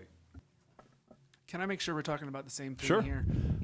Dr. Wong, the page that you were referring to, is that the submission for agency project plans for certification? Yes. Okay, because I was under the impression we were talking about citizen involvement and how we deal with that. That seems to be two different things, because I believe what he's referring to is the procedure for dealing with submission of plans from an agency as opposed to from a citizen. What I'm talking about right now are submissions from a citizen. Okay. So yes, I'm looking for clarity, clarification whether or not you approve of the suggested process for agencies to submit their project plans to us. Email and then posting them on the website. So- seemed to be non-controversial. Is everyone okay with that? Yes, well, Okay. I am And for then one. for the citizen submitted projects, I think, So do you want a motion to approve the process for agency submissions? that would be helpful. Okay, we are open for business. Do you have a question? Ms. Yes, Moore? I do.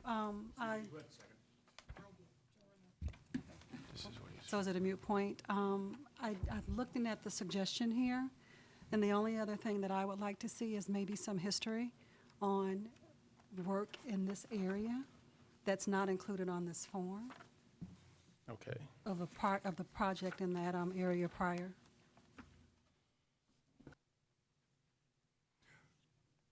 Mr. Fernandez, you made the motion. Are you okay with amending it to include that information? Is that how it's being submitted as a friendly amendment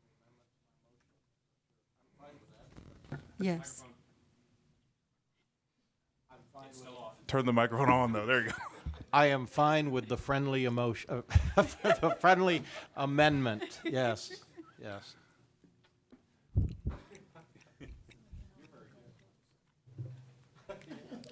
All right, any discussion? All in favor, say aye.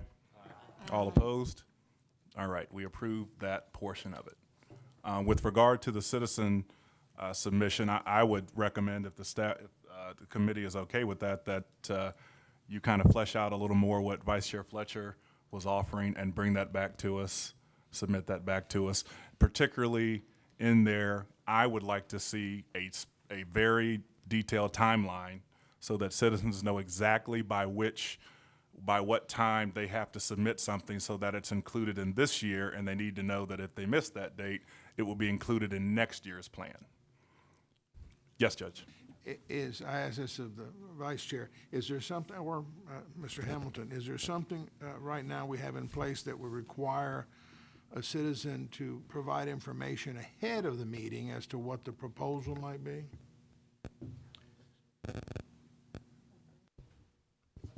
Yes. Well, we have created Facebook events. MPO maintains a Facebook account, and we posted this as an event so that the public can submit comments prior to the meeting. There were no comments prior to this meeting, but if there had been, we would have printed them out and included them in your agenda packet for you to see. But someone could show up and not necessarily have presented that to anybody ahead of the meeting. Is that correct? Correct. Okay. Mr. Chair.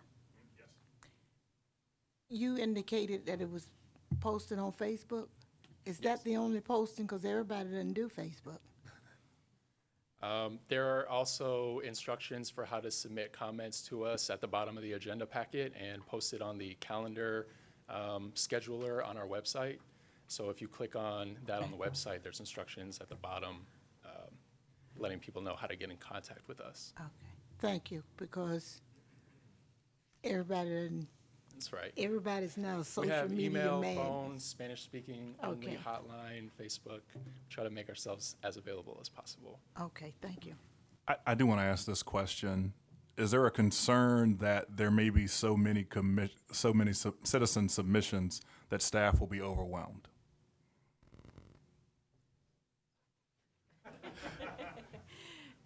No, sir. Okay. If I could make one suggestion, since this committee is required to hold a public hearing on its annual report, that might be an opportune time to invite members of the public to share with the committee any suggestions that they might have for future years, which then the committee could forward to the appropriate agency for consideration in a future year update.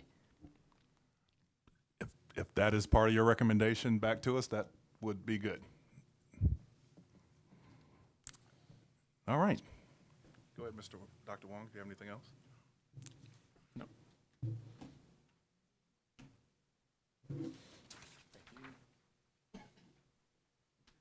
Are we done with that portion there? Yes. Okay. I think we are now, unless anyone has a comment, we're moving on to the next portion of the agenda, the 2019 meeting calendar and topics. We've tried to work with you all to the best of our ability to schedule meetings Everyone's calendar is, I'm sure, packed with events. We wanted to cover as much as possible at this meeting for onboarding and handling other administrative tasks, but we wanted to make the option available to the committee to possibly hold a second meeting prior to the meeting where we will actually be reviewing the project plans. So I kind of wanted to get a poll at the table of whether or not you think it'd be meaningful to have a second meeting where we can provide you with some more history of transportation planning in general, or our performance metrics, or prioritization processes, anything like that. We'd be happy to convey another meeting if the committee desires. I think it would be useful, but I don't speak for the whole committee, but does anyone want to comment on that? I agree. It depends on when it is, how. Ms. Fernandez? I definitely think we would be well advised to have at least one other meeting before we have to put rubber to the road, no pun intended, to, one, to get to know each other a little better and, just kind of work through some of what I think are probably still going to be some landmines out there that we haven't even identified. So I think we would benefit from that. I'd gladly come. Anyone not want to meet again? Okay. Okay, I'm sorry. So the only tool still available to us is the doodle poll. We sent out a poll. Judge Fernandez is good with that, so it'll work. I'm sorry. I'm so sorry. I like the doodle poll. Some of the dates that looked like they worked for most of the committee members were the 6th of September, 20th of September, 23rd, 25th, 26th, and 27th. Those, the 6th, 20th, 23rd, 25th, 26th, and 27th. And I can follow up via email just so that we all have this information. None of those dates worked for everyone, but those were some of the dates that seemed to work for the majority of the committee members. Some of the topics. Yeah, sure. September 6, 20, 23rd, 25, 26, and 27. And what time, Dr. Wong? I will include some times in the doodle poll.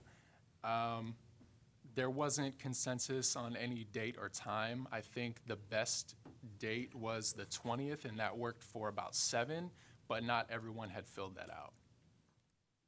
Now that we're a little bit closer to that date, it's not, a month out, I think maybe your calendar will become a little bit clearer, and you can let me know if those dates work for you with more certainty. What day of the week is that, the 20th? When is the 20th? We need to do this, Mr. Chair? Yes, Judge. We need to do this before the end of September? Well, I was thinking that it might make sense from a logistical standpoint to have it before the project plans have to be delivered. I was hoping that we have at least one other meeting before the project plans are due, and then the meeting sometime between September 30th and the end of October would be the one where you all review the project plans. And have we doodled that third meeting yet? No, I haven't. Okay. It is a verb, in case you're wondering. We're making it one. So you will get back to us about these dates Yeah. I via just email? wanted to Okay. remind you all to check your calendars and emails for the doodle poll. We will, You don't have a time. I don't have a time yet. I will set times. A number of you have contacted me and told me which days of the week work best for you and which times. Again, I'll try to make things as convenient as possible, but we'll have to go with the date and time that work for the majority. If I remember correctly, I think we had basically 3 options each day in the doodle poll, none of which included an evening meeting. Would it be possible to include a redoodle and see what some evenings that maybe would be available to the members? Yeah, certainly. evening meetings probably increase public participation as well. Okay. All right. We will check our emails for the doodle. Senator Joyner, sorry. Mr. Chair, considering that this to me is too small a room if you're going to anticipate bigger public participation. There's some stakeholders who will be at every meeting because they have a vested interest. And then there is the citizenry that will come just out of curiosity. So would you just check into a larger room? I don't know whether there's one that can accommodate all of us in this fashion, but I really do think we need a larger room. Thank you. Let's move on to the final item on the agenda, transportation planning demystified. Good luck. Good evening, I'm Rich Clarendon. I'm the Assistant Director for the MPO.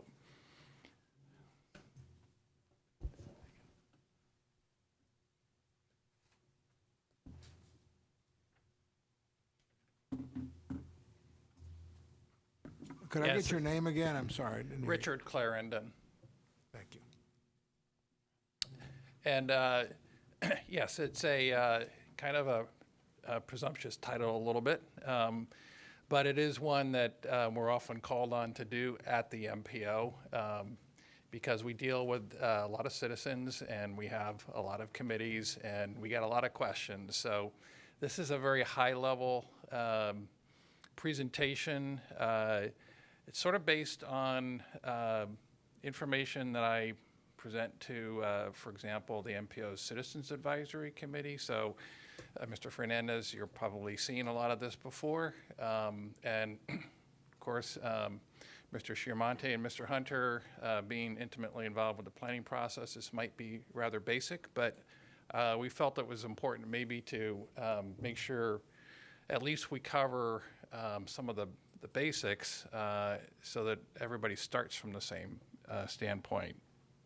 The other thing I would say is that this was developed specifically looking sort of through the MPO lens. And for those who may not know, the Metropolitan Planning Organization for Transportation Planning has a specific function. We put together a long-range plan that looks out 20 years, and it's geared primarily to decide what to do with the federal and state dollars that come to this area. So it really has very little to do with the transportation surtax. However, the two are of course related because they're all in effect one overall transportation system. So with that, I'll just start. And as I said, what is the plan? From the MPO's perspective, it goes out 20 plus years. It provides a blueprint for the future. It shows both overall systems as well as specific projects. Importantly, it's not a wish list. It has to be constrained by available funding. It shows where those dollars will be spent. It's created with public input. It has to be approved by local officials and carried out by state and local agencies. So we often ask people what's important to them, and this might be something you're going to talk a lot about yourselves. These are some of the things that we hear again and again from citizens, what's important to them. Obviously, most people use transportation to get from one point to another, but there are a lot of different objectives, and quite honestly, they can be competing objectives. Some of them are listed here. They're in no particular order. Growth is something that comes up again and again. We are in a high growth environment. New technology is something that's ever changing and frankly something we are struggling to keep up with. And then infrastructure and how to pay for it. People always want to know where their dollars are going. Last but not least, project impacts. Specific projects may have side effects, intended or not. They could be good, they could be bad. It's our job as planners to try to figure that out. System performance today, this is kind of a busy slide, and I apologize if you can't see it or the audience can't read it very readily, but these are some of the things that we look at, and I think Dr. Wong has already alluded to them. Safety in terms of crash statistics and trends in terms of fatalities and serious crash injuries, that's a very important metric that we try to keep track of. Transit ridership over time, pavement condition, and travel time reliability. And these are all things that, from the MPO perspective, are important because we are kind of tied to the federal requirements. The feds give us a lot of money to do transportation, but they say we have to meet certain standards, one of which is to have a long-range plan to show how we're going to spend that money. But the other is, and this is a more recent development, is to try to keep track of how the system is performing today and in the future. And there are some specific metrics that we look at. Some of them are right on the screen here. So very basically, this is the process that we go through. We try to figure out where growth is going to occur and by how much. Then we try to figure out what facilities, transportation facilities, will be needed to meet that growth or meet the demands that growth puts on the system. And then we try to figure out who should build and operate those facilities or those projects and when. So what are we looking at now? We are anticipating growth by 2045 somewhere around the 2 million mark for Hillsborough County. And we're about 1.3, 1.4 now. So it's quite a increment of growth in terms of population, and employment sort of tracks along with that, perhaps going up to as much as 700,000+ employees coming into or working in Hillsborough County and coming into Hillsborough County. The map on the right shows where we anticipate some of that growth to occur or what the resulting growth pattern would look like. The darker hues are where we have higher concentrations of population and jobs. So how shall we grow? And these pictures, these images, sort of respond to a survey that we conducted about a year ago. It actually went outside of Hillsborough County. It covered 3 counties, Hillsborough, Pasco, and Pinellas. And this is what people said was important to them in terms of growth. They wanted more and better downtowns. They wanted more focus on walking and bicycling. They wanted to preserve neighborhoods, and they wanted denser development. Where do people want to go? This is kind of the essential part of what transportation planners try to figure out day in and day out, looking at growth patterns and then what travel demand results from that. These are kind of complicated. Well, the map on the left might be a little complicated. It shows, for example, for the West Shore district, where people are coming from to get there, what top 5 travel markets serve that district. And then on the right is just a map showing daily trips along certain main interstate and highway facilities projected to the year 2040. What are our investment choices? And again, this is all sort of the way the MPO looks at things, and I think largely mirrors what's in the what was envisioned in the charter amendment language. So system preservation has to do with just keeping up what we have. Periodic repaving, making sure bridges are repaired and replaced on a cycle. Nothing lasts forever. Bus fleet replacement on a schedule to maintain reliability and service. Reducing vulnerability. This has to do with how we handle things like storm surge and stormwater from major rain events or hurricanes or even sea level rise. These are things that we're going to have to cope with from a transportation perspective.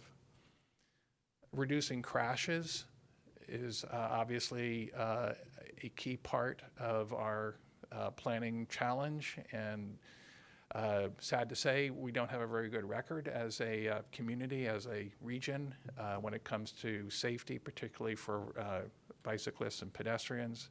So we're looking at ways we can remedy that, filling sidewalk gaps, more bike lanes and complete streets, better street lighting. These are things that we think would have an impact from an infrastructure perspective.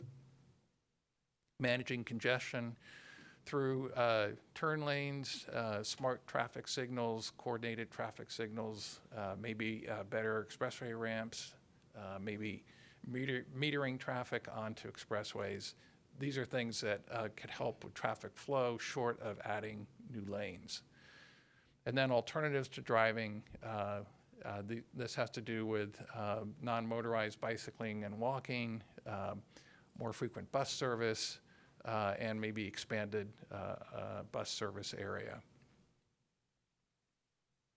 The second part of this has to do with systems and projects, or as we sometimes call them, major projects for economic growth.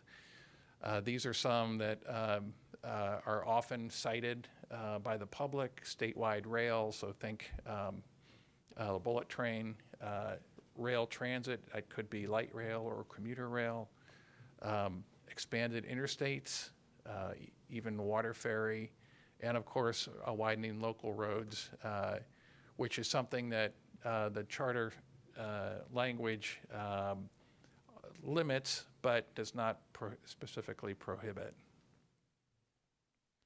So I mentioned at the top that our plan has to be more than a wish list. This is a depiction of the way the expenditures stack up against the revenues from our current long-range plan, which goes out to the year 2040. It included an anticipated new sales tax source. So you can see that on the right-hand side makes up a significant portion of the overall revenue pictures. And then it's on the expenditure side, kind of goes along with those investment programs dealing with maintenance of assets, vulnerability reduction, crash mitigation, expanded bus service, transportation disadvantage services, which is largely paratransit for people who can't get to the bus. And then at the top, highway capacity projects and fixed guideway or rail or BRT, in other words. So who approves the plan? Well, this is for the MPO plan. We have an MPO board who does that. Obviously, for the local governments, the local governing boards, be it the Board of County Commissioners or Hart Board or City Councils, will approve their specific project submittals. This is a depiction of the Tri-County vision that came out of that survey that I mentioned. It was very transit-centric, and that was no surprise. That's what the public has told us time and time again they want to see. So it includes everything from rapid or express bus service, express toll lanes, water ferry, rail transit lines, and even Brightline, which is the high-speed rail proposal coming over from Orlando. So what happens with all these plans? This is another question that people often ask us because we do a lot of planning. We, as an MPO, do not do any building. However, we do work closely with our local government agencies and the state to make sure projects are carried out in accordance with the plan. So this just sort of breaks it down into sort of major phases. The planning phase, where we conceive of a project and put it into a plan and a work program. Sometimes that can be as much as 5 years out. There usually has to be some compliance with environmental impact requirements, and projects have to be designed, so we can't just fund a project without having some details. If there's right-of-way required, that would be the next phase, and construction would take place. For major projects, that can go as as long as 3 years, maybe even longer for really mega projects. And then you add it all up, you could be between 5 and 11 years before a project actually opens or service commences. So sort of from concept to concrete, this is a typical timeline. I'm not saying that things can't happen faster, but for big projects, this is not unusual. So we can't make plans without you. That's where I usually end this for the public, and I'll be happy to answer questions. Any questions? I have a couple questions. Yes, ma'am. So how do you coordinate with the schools, for example, where we have issues with, children walking to school or perhaps buses, things like that, that could increase congestion and also increase the risk to the public for accidents, collisions, things like that? That's a great question. We're one of the few MPOs in the country that actually has a school board member serving on our board. That's a short answer, but a longer answer is that we've done some school-related safety studies where we've tried to identify what are some of the higher risk locations and what can be done to facilitate walking and biking within that 2-mile walk zone where kids don't necessarily get bus service. Okay. Also,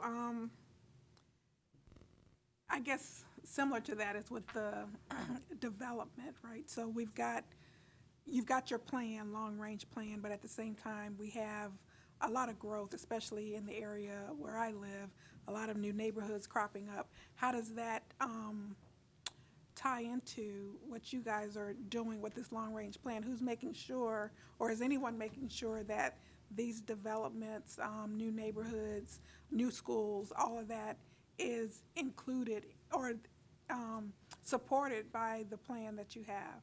Yeah, again, that's a good question.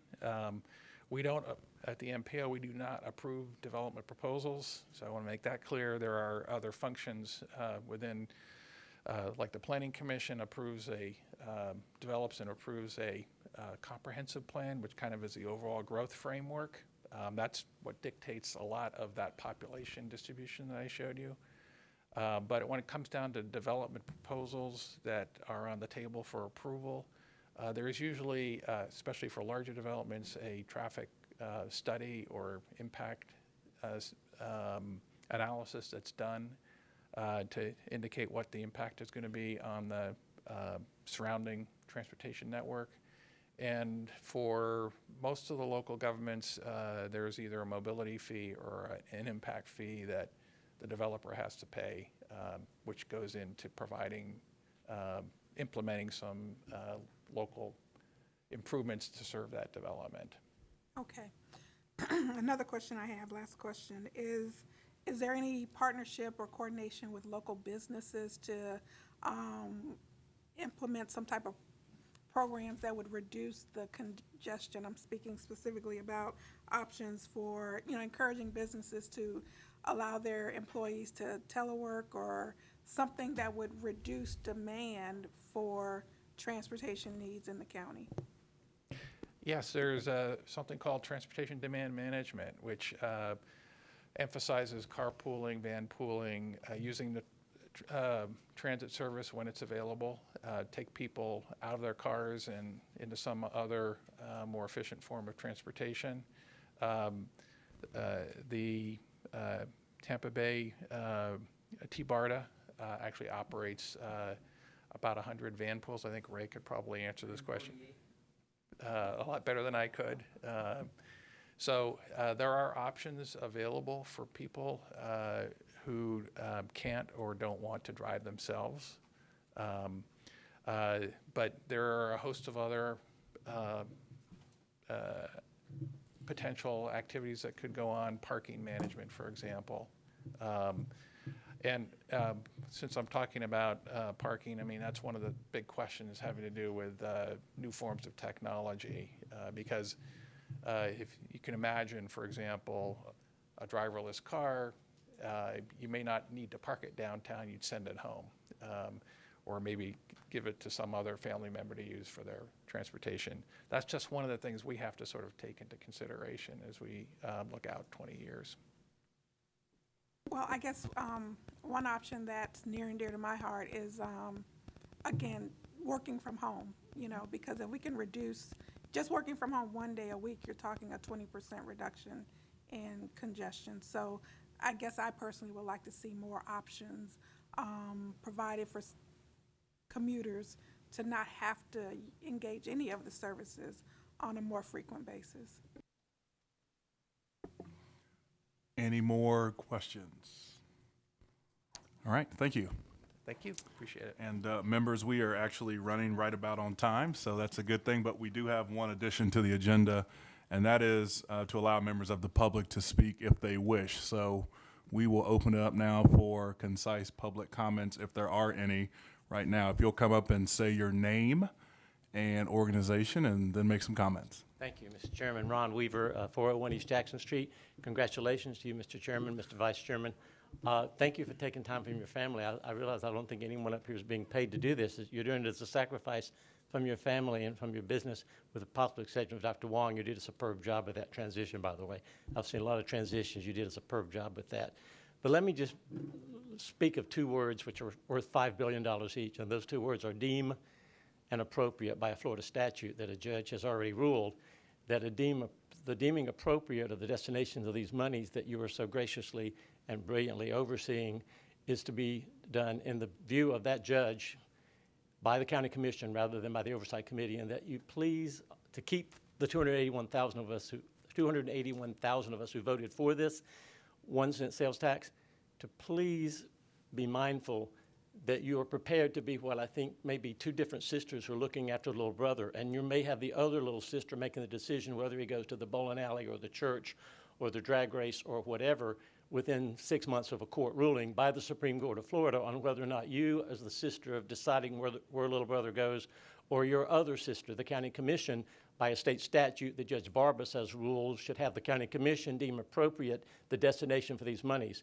I would therefore encourage you to team up and be prepared for either eventuality. Technically, the law views you as the current holder of the charge of that child, not the county commission, until Judge Barbas's order is either affirmed or overturned. But once Judge Barber's order is affirmed, if it is, and I'm not suggesting that it should be or not, that you and other sister please do not take actions that would jeopardize the entire tax, because unfortunately in the courts now, this brief says throw it all out. Not just the oversight process, but throw it all out. And that's why the two words deem and appropriate for you sisters is $5 billion each over the next 30 years. So I would encourage you, as your lawyers have done very well, and I just want to compliment them and thank them for warning that please look out for little brother in 3 ways. Number one, whatever it is you now do, you do still have charge of him.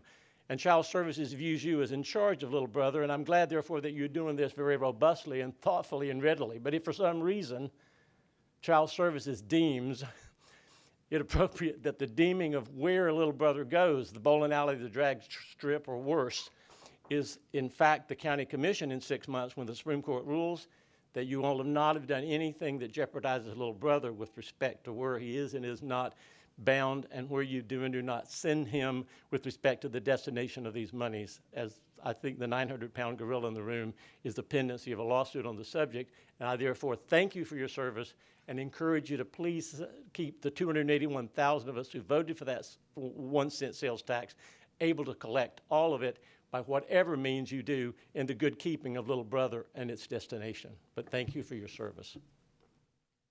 Thank you. Do we have any other members of the public? Yes. Name and organization. Good evening. My name is Christopher Vella. I'm with Sunshine Citizens. We're based in Ybor City, 33605 Tampa. Chair, I just appreciate you opening up public comment here. I wasn't even anticipating it. I just want to say congratulations on being on the board. And please try to do whatever you can to make yourselves accessible to the public. So in terms of having meetings, of us coming up with some ideas, we really want, I think all of us want to work with you all. And part of when we're looking at ideas, a lot of us might come back to you guys with not the engineering science that we typically hear from departments like FDOT. We might come back and say, well, we really want to have an issue of safety, or we want to connect to different neighborhoods where it would be a reduction in climate footprint, whether it's cycling or walking or whatnot. Sometimes we might identify landmarks like waterfronts. We know that the Riverwalk is like booming with a lot of people walking there and activating that space. And sometimes it goes back to certain particulars, like our historic street grid. That's something that's very important to me being in Ybor City. It's something that has been lost in translation over the past several decades with regional transportation plans and more state level. So why I say this is because I think as we grow as a city, as a county, we need to look at ways to reconnect neighborhoods much better. So please just be a little flexible. I know you guys are getting your feet wet, but so is the public. We want to come to you guys. We want to build that relationship with you. I can tell you, despite if you've seen a lot of us come forward against the Tampa Bay Express project, it's not like we're all about no. We actually want to move forward, and we want to move forward with community-based ideas to make our neighborhoods much better and to provide mobility choices for everyone. So thank you. Thank you. Any other comments from the public? All right. With that, I think we've had a great meeting, and I will ask just one thing. If you will, I know we have a website, but if you will send a list of all the members of this commission in an email directly to us, just so we have it. Judge Menendez mentioned that, and I think it's important. And with that, I believe, unless someone in the committee has an issue to bring forward, I am open for a motion to adjourn at this time. I'm sorry, Mr. Fernandez. I do have something I just want to throw out, and maybe, Chair, if you'll permit me, this probably goes best to Beth and maybe Johnny too. And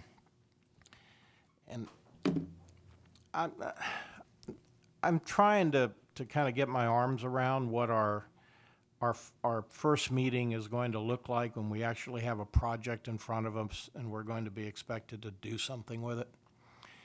And, it's not like there's no practicing for this. You hit the beach and, the bullets start flying right then. I'm just wondering if maybe at our next meeting, which is more of a get to know you, get into the weeds kind of thing, if we might be able to run through some kind of an abbreviated project presentation, have something presented to us that you all might dream up as this is what a project might look like.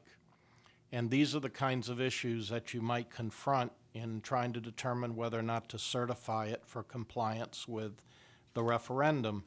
So we could kind of troubleshoot it and start thinking our way through some of the issues before they're real.